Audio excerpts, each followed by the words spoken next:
I feel like I've always craved having a faith community.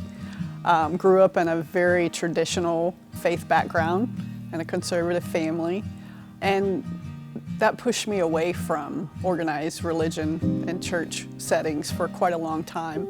Being told that I don't belong for various reasons of who I am, it kind of sets you up to be skeptical. Just kind of hesitant to find that community. So being able to find a church that welcomes everyone and God's love is for everyone is so important to me. I attended a pride parade many years ago, and I remember it was a great time, had friends, and I remember watching the parade, and towards the end I see a bunch of churches go by, and I see their banners, and I started questioning, are these really churches that are safe and open to someone like me attending?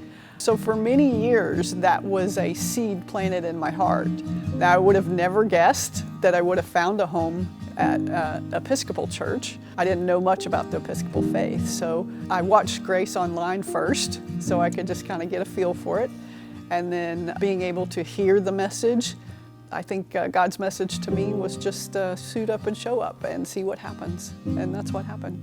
But I know I was hesitant at first, thinking that, well, this is going to be another one of those experiences where you put your heart and soul into the opportunity, and then what happens if something or someone hurts you? And the reality is that people that have been wounded, that makes sense. That makes sense, since you're going to kind of be hesitant and worry about what's going to happen. But there's another part of that I think is also very exciting, and that's the potential for healing. That's the potential for people to show up when you allow them to show up, and being able to ask questions that are hard questions, and you don't have to worry about getting the answer. But we all may have the same questions. We all may want to know, am I truly loved? Am I truly valued by God? And if I am, what possibilities come out of that? Because I think if you struggle with the basic question of, am I loved by God? That can hold you back. And fear was that enemy for such a long time.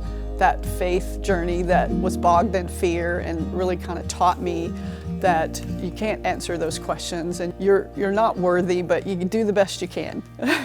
And maybe you'll get there, but in the meantime, just try to overcome, And so I feel like being able to embrace that, it's like putting on a very warm blanket, putting on that the embrace of God's love and not shucking it off, feeling as if I don't deserve it, because I do.